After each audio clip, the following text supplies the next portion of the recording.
नमस्कार दोस्तों, stock market studies में फिर से एक बार आपको बहुत-बहुत स्वागत है। तो आज मैं डिस्कशन करूँगा कुछ इम्पोर्टेंस कंपनी के अपडेट के बारे में। जिस अपडेट के चलते हुए कंपनीज़ के जो डिटेल्स है, वो मैं आपके साथ शेयर करूँगा और आज के जो स्टॉक है, वो दोनों ही पेनी स्टॉक के बारे में डिस्कशन करूँगा।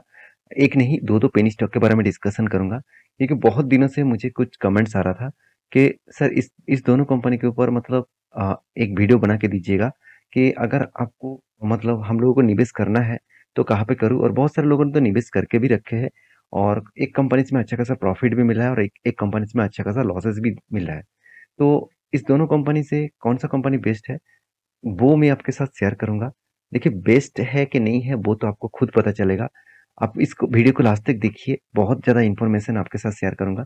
और हाँ, एक चीज़ मैं बता दूँ, इस दोनों कंपनी के ऊपर मेरा कोई भी निवेश नहीं है। पहले मैं डिस्क्लेमर दे दूँ, कोई भी निवेश मेरे मेरे पास नहीं है। मैं आपको कोई भी रिकमेंडेशन भी नहीं कर रहा हूँ कि इस दोनों कंपनी के ऊपर किसी भी के ऊपर आप निवेश करिए। आपका कमेंट्स है, तो इसलिए मैं इसके ऊपर डिटेल्स वीडियो आपके साथ शेयर कर रहा हूँ। निवेश करना है, ना करना है, ये आपके हाथ में होना चाहिए। तो चलो देख लेते हैं एक-एक करके सारे कंपनीज़ के डिटेल्स के बारे में। तो कंपनी का सेक्टर कौन-सा है? कंपनी का सेक्टर है सोलर प्रोजेक्ट का। देखिए सोलर एनर्जी आप सभी जानते हैं, हर कोई कंपनी सोलर एनर्जी के ऊपर काम करना स्टार्ट कर दिया है। जो कंपनी अलग-अलग सेक्टर के ऊपर काम कर रहा था, जिसके मतलब कोई नाता ही नहीं है एनर्जी सेक्टर के ऊपर, वो भी सोलर प्रोजेक्ट के ऊपर काम करना स्टार्ट कर दिया। क्योंकि आप सभी जानते हैं सोलर प्रोजेक्ट के ऊपर गवर्नमेंट के बहुत सारे टैक्सेशन छूट दिया जाता है। पीएलआई स्कीम के माध्यम से पैसा भी मिल जाते हैं। तो ये सारे कारण के वजह से और इस प्रोजेक्ट फ्यूचर विज़न के हिसाब से काम कर रहा है। मतलब फ्यूचर में जो थर्मल प्रोजेक्ट है और अदर्स जो प्रोजेक्ट है, उसमें धीरे-धीरे करके देखिए टोटली बंद तो नहीं होगा, धीरे-धीरे करके कम होगा। इस कम होने के कारण इस प्रोजेक्ट के ऊपर ज़्यादा से ज़्यादा लोगों का फोकस हो रहा है। तो लोग हर घर में, ऑफिसेज़ में, रेलवे स्टेशन, एयरपोर्ट में, हर जगह पे सोलर प्रोजेक्ट का यूज़ किया जा रहा है।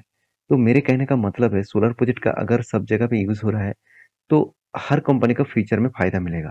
तो आज जिस कंपनी के बारे में डिस्कशन करूँ, क्या वो कंपनीज़ को फ़ायदा मिल सकता है? चलो मैं आपको समझाता हूँ।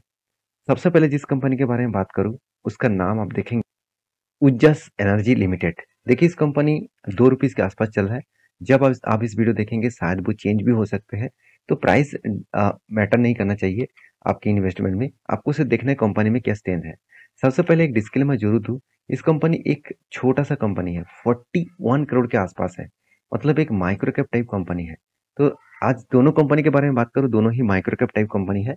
तो मैं इस दोनों कंपनी के बारे में डिस्कस करूँ तो उजास जो एनर्जी कंपनी है 1999 से स्टार्ट हुआ और इस company totally energy solar energy के ऊपर काम कर रहा है।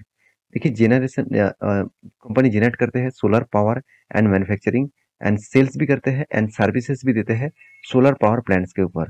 तो कंपनीज के जो बिजनेस है वो एक company sales of electric vehicles, तो कंपनी इलेक्ट्रिक व्हीकल्स को भी कंपनी बेच रहा है।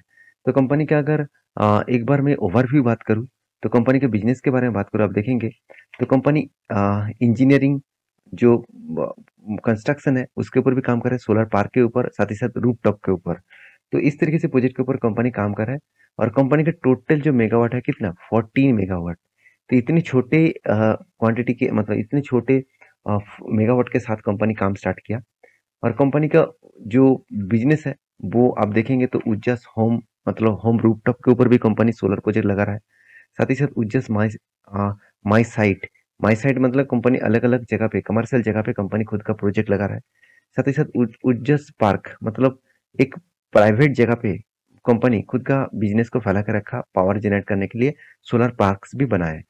तो कंपनीज के जो रेवेन्यू जनरेट हो रहा है वो कंपनी का सेल्स के ऊपर 51%, सेल्स एंड सर्विसेज के ऊपर 37%, ऑपरेटिंग रेवेन्यूज के ऊपर 8% एंड अदर्स इनकम के ऊपर 4%।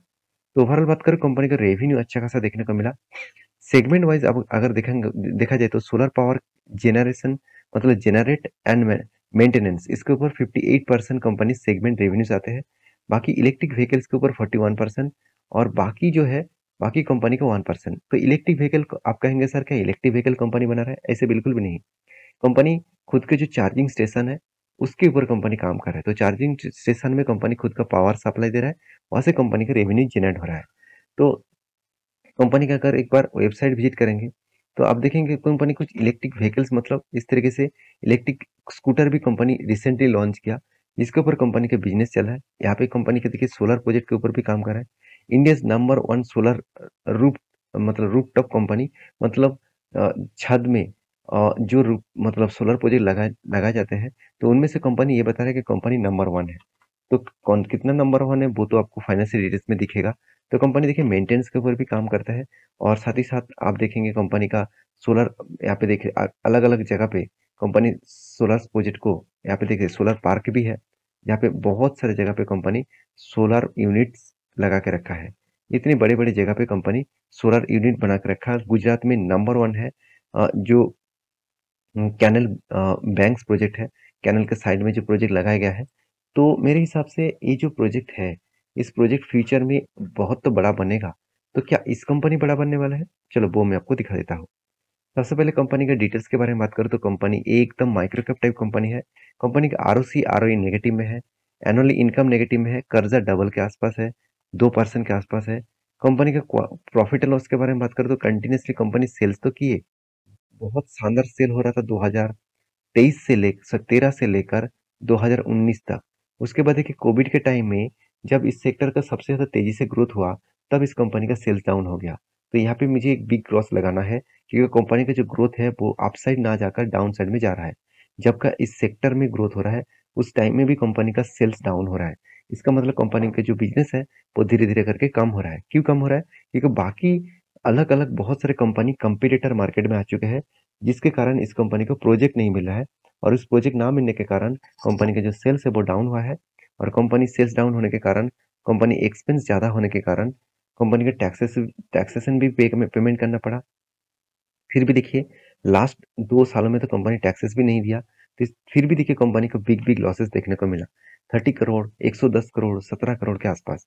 तो कंपनी देखिए सेल्स ग्रोथ नेगेटिव है, प्रॉफिट ग्रोथ नेगेटिव है, रिटर्न ऑफ इक्विटी नेगेटिव है, इसलिए कंपनी आपको अच्छा खासा बड़ा सा नेगेटिव रिटर्न आपको दिया। तो कंपनी की जो बैलेंस शीट है उसमें एक चीज दिखा दूं, तो कंपनी का रिजर्व कम होता गया, कंपनी का बोरिंग्स बढ़ता गया, कंपनी का फिक्स एसेट तो ठीक ठीक है। कंपनी की इन्वेस्टर के बारे में बात करूं तो देखिए खुद प्रोमोटर माल बेचकर भाग गया।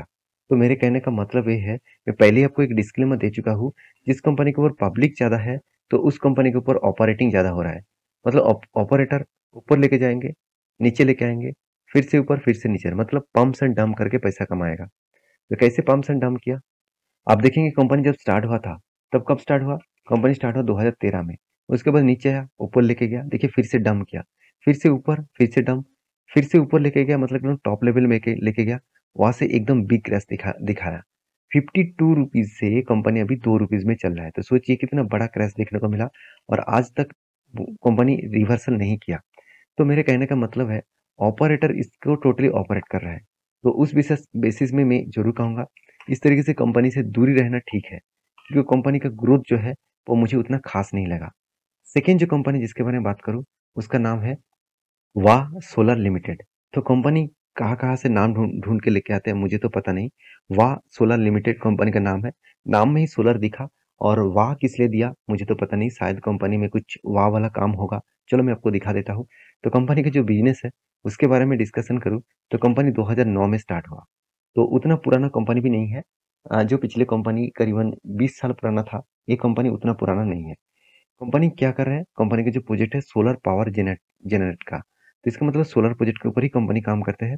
और कंपनी का जो company is a subsidiary of Madhya Madhav power private limited has, आप देख सकते हैं, sponsored Madhav group various project मतलब स्पेसिफाइड एसपीवीज, तो road construction and solar power project. तो मतलब माधव जो ग्रुप है उसी का ही एक सब्सिडरीज कंपनी है, और देखा जाए तो कंपनी सोलर प्रोजेक्ट और कंस्ट्रक्शन के ऊपर काम करते हैं। तो कंपनी का जो प्रोजेक्ट है कहाँ कहाँ पे है आप देखेंगे, तो कंपनी का गुजरात में प्रोजेक्ट है 10 मेगावाट 10 मेगावाट का, 100 किलोवाट का टोटल सोलर प्रोजेक्ट है। कहाँ पे? कंपनी का देखिए एयरपोर्ट में, वो भी कहाँ पे? भोपाल में। साथ ही साथ 10 मेगावाट का प्रोजेक्ट है सोलर प्रोजेक्ट, कहाँ पे? कर्नाटका में। 4 मेगावाट का प्रोजेक्ट कहाँ पे है? पंजाब में। 4 मेगावाट का प्रोजेक्ट कहाँ पे है? गुजरात में। तो कंपनी अभी बहुत छोटा है, तो धीरे धीरे करके खुद के बिजनेस को बड़ा कर रहा है। तो कंपनी का जो रेवेन्यू आ रहा है सोलर प्रोजेक्ट से ही, कंपनी 65% और MPRDC इस प्रोजेक्ट के ऊपर 29% और टोटल जो कलेक्शन है 8% और सोलर कॉल सेल्स के ऊपर 2%। तो कंपनीज की जो फाइनेंशियल डिटेल्स है उसके बारे में बात करूं तो कंपनी अभी 100 करोड़ के आसपास है। तो 100 करोड़ इसलिए बना क्योंकि कंपनी का प्राइस लाइफ टाइम के हाई के आसपास है। तो लाइफ टाइम के हाई के आसपास है इसलिए 100 करोड़ बना। तो फिर भी एक एक माइक्रो कैप टाइप कंपनी है, इस बात को भूलना नहीं चाहिए। कंपनी का पी रेशियो और तो एकदम ठीक ठाक है। ROC पॉजिटिव में है, चलो कोई बात नहीं, पॉजिटिव में तो देखने को मिला। इंडस्ट्रीज पी रेशियो के बारे में बात करूँ तो 28 के आसपास है। डेप्थ कम है, पिछले कंपनी से डेप्थ कम है और कंपनी 10 करोड़ के आसपास इनकम भी किया। अगर प्रॉफिट एंड लॉस के बारे में बात करूँ तो कंपनी देखिए सेल्स को कंटिन्यूसली मेंटेन किया। ऐसे नहीं कि पहले जो सेल्स बहुत ज़्यादा था इस बार बहुत कम हो गया, ऐसे बिल्कुल भी नहीं। सेल्स उसी रेंज के आसपास है। तो देखिए छोटे कंपनी को कंटिन्यूसली प्रोजेक्ट मिलना इतना आसान नहीं होता। फिर भी कंपनी को जो लगातार लगातार प्रोजेक्ट मिला है उस प्रोजेक्ट के बेसिस में कंपनी जो काम कर रहा है मेरे हिसाब से उसका ग्रोथ फ्यूचर में धीरे धीरे करके बढ़ सकता है। एक्सपेंस के बारे में बात करूँ तो कंटिन्यूसली कंपनी एक्सपेंस को कंट्रोल में रखा, बहुत अच्छी तरीके से कंट्रोल में रखा, इसलिए कंपनी देखिए प्रॉफिट में रहा। कंपनी सिर्फ इतने सालों में 2017 में ही लॉस किए थे और वो भी सिर्फ 1 करोड़ का। उसके बाद आज तक कंपनी कोई भी लॉस नहीं किया। कंपनी का देखिए सेल्स ग्रोथ तो शायद उतना खास नहीं है मगर प्रॉफिट ग्रोथ बहुत अच्छा खासा है। कंपनी आपको अच्छा खासा रिटर्न्स भी दिए और कंपनी आपको रिटर्न ऑफ इक्विटीज में भी पॉजिटिव दिखाया। तो करेक्शन है फिर भी पॉजिटिव में है। तो ओवरऑल बात करें कंपनी के बैलेंस शीट में तो रिजर्व के बारे में बात करें तो कंटिन्यूसली रिजर्व इंक्रीज हुआ। बोरिंग्स भी कंपनी के ऊपर यहाँ पे इंक्रीजिंग मतलब देखने को मिला। इंक्रीजिंग मतलब कंपनी के ऊपर बोरिंग्स कम हुआ, ये चीज मैं आपको बताऊं। कंपनी के ऊपर फिक्स एसेट लगातार ग्रोथ होता गया। तो कंपनी के ऊपर एज ए इन्वेस्टर क्या कर रहे हैं वो देखिए।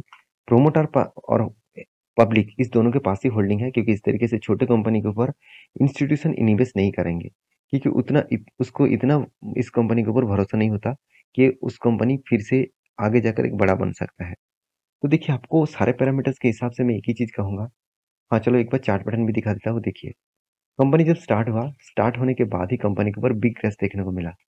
तो क्रैश मतलब कोई छोटा मोटा क्रैश नहीं, अगर मैं टॉप लेवल से डाउन लेवल तक देखूँ तो कंपनी 90% क्रैश हो गया था। और उसी 90% से अगर कोई व्यक्ति ने बाय करके रखे थे कोविड के टाइम में तो वहां से लेकर आज का जो जर्नी है मतलब कंपनी 10 टाइम्स रिटर्न दे दिया। कितना? 10 टाइम्स। तो आपको लॉसेस अगर मान के चलिए 1 लाख रुपया किसी ने इन्वेस्ट करके रखे थे तो उसका 90,000 लॉसेस चला था। और वही अगर फिर से उसी जगह पे किसी ने खरीदारी किए तो आज उसका प्रॉफिट चला 10 टाइम्स। 1 लाख बन चुके हैं 10 लाख।